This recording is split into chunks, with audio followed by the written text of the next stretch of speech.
Mevrouw Emmy, wat deed u op 25 november 1975? 25 november 1975 was ik voor het eerst in dienst. En ik weet dat ik uit Mongo ben gekomen, want ik werkte op Mongo. En het feest was in André Kamperveen Stadion. En ik heb me nog nooit zo lekker gevoeld. Het leek wel of Suriname een prijs had gewonnen, dus het was stampvol.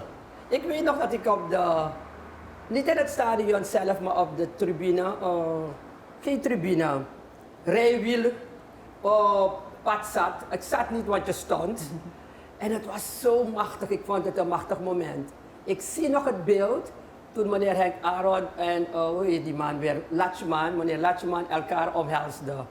Ik vond het zo ontroerend. Prachtig moment was dat voor Suriname. Wat maakte dat moment zo prachtig?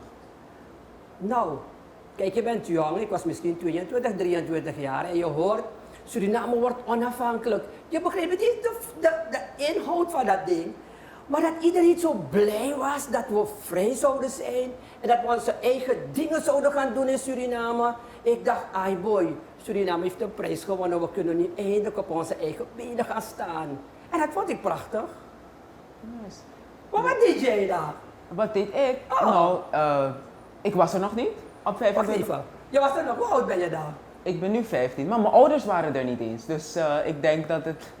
Oh, dan waren ik ben net een beetje te laat. wel. Mijn grootouders wel. En ja. die hebben je zeker verteld van die dag.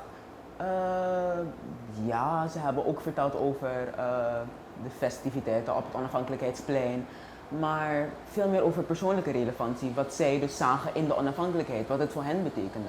Correctie hoor, het was geen onafhankelijkheid. Misschien was er iets daar, maar ik weet dat de viering zelf was in André Kamperveen Stadion.